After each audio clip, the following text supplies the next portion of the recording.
नमस्कार, मैं हूं आलोक और आप देख रहे हैं नेशन न्यूज 7। आज हम एक बहुत ही महत्वपूर्ण और चिंताजनक मुद्दे पर बात करने जा रहे हैं। भारत का बढ़ता कर्ज और मोदी सरकार की इसमें भूमिका। तो चलिए बिना देर किए इसकी गहराई में उतरते हैं। पिछले कुछ सालों में भारत का कर्ज तेजी से बढ़ा है और ये चिंता का विषय बन गया है। सोशल मीडिया पर भी लोग इस मुद्दे को लेकर सवाल उठा रहे हैं। कर्ज में डूबता भारत, तो आखिर यह कर्ज कहां जा रहा है और इसे कैसे चुकाया जा रहा है? आज हम इसी सवाल का जवाब ढूंढने की कोशिश करेंगे। भारत पर कितना कर्ज है? सबसे पहले बात करते हैं कि भारत पर कितना कर्ज है। 2021 में स्टैटिस्टा की रिपोर्ट के मुताबिक भारत का राष्ट्रीय कर्ज 2.37 ट्रिलियन अमेरिकी डॉलर था, यानी करीब 200 लाख करोड़ रुपए। लेकिन 2025 तक यह कर्ज और बढ़ गया है। अनुमानों के अनुसार मार्च 2025 तक भारत का कर्ज 250 से 300 लाख करोड़ रुपए के आसपास पहुंच चुका है। इसका मतलब है कि भारत का कर्ज जीडीपी अनुपात अब 84% तक पहुंच गया है, जो 61% के सुरक्षित स्तर से कहीं ज्यादा है। यह आंकड़ा हमें यह सोचने पर मजबूर करता है कि क्या हमारी अर्थव्यवस्था सही दिशा में जा रही है। मोदी सरकार ने कितना कर्ज लिया है? अब सवाल यह है कि क्या यह सारा कर्ज मोदी सरकार ने लिया है? आइए आंकड़ों पर नजर डालते हैं। जब 2014 में मोदी सरकार सत्ता में आई, तब भारत का कर्ज करीब 54 लाख करोड़ रुपए था और कर्ज जीडीपी अनुपात 66% था। लेकिन 2025 तक यह कर्ज बढ़कर 250 से 300 लाख करोड़ रुपए तक पहुंच गया। यानी 2014 से 2025 के बीच करीब 150 से 200 लाख करोड़ रुपए का नया कर्ज लिया गया। इस कर्ज के बढ़ने के कई कारण हैं। पहला, कोविड-19 महामारी। 2020-21 में सरकार ने आत्मनिर्भर भारत पैकेज के तहत 20 लाख करोड़ रुपए से ज्यादा की राहत दी थी, जिसके लिए भारी कर्ज लिया गया। दूसरा, बुनियादी ढांचे पर खर्च। हाईवे, रेलवे और स्मार्ट सिटी प्रोजेक्ट्स पर सरकार ने बड़े पैमाने पर निवेश किया।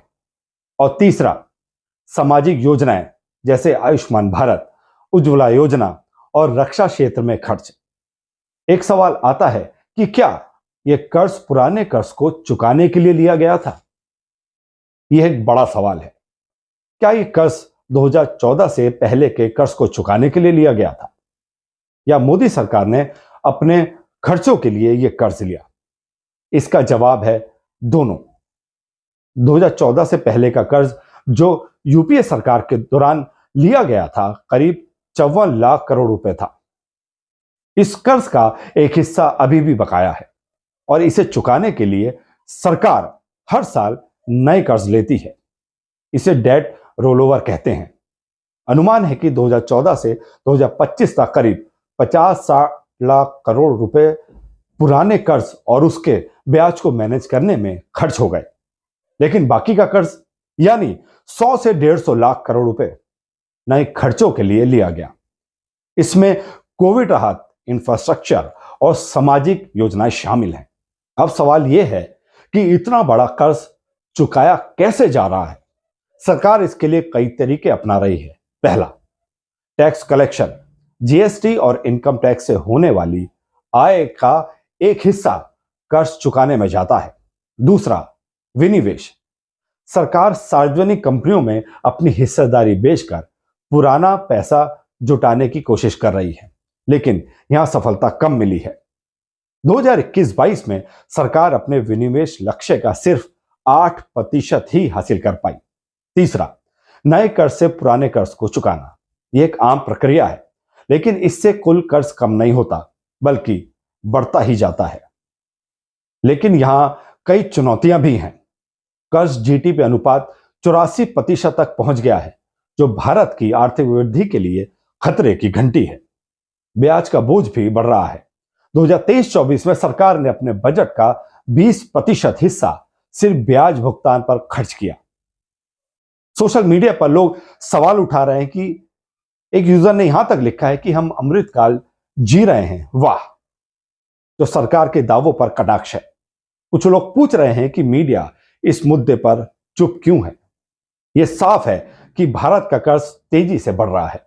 2014 से 2025 तक लिया गया कर्ज पुराने कर्ज को मैनेज करने के साथ साथ नए खर्चों के लिए भी है। लेकिन सवाल यह है, क्या सरकार इस कर्ज को सही तरीके से मैनेज कर पा रही है? क्या यह कर्ज भविष्य में हमारी अर्थव्यवस्था पर बोझ बन जाएगा? आपकी क्या राय है? हमें कमेंट्स में जरूर बताएं। आज के लिए इतना ही, फिर मिलते हैं एक नए मुद्दे के साथ। तब तक के लिए देखते रहिए नेशन न्यूज़ 7।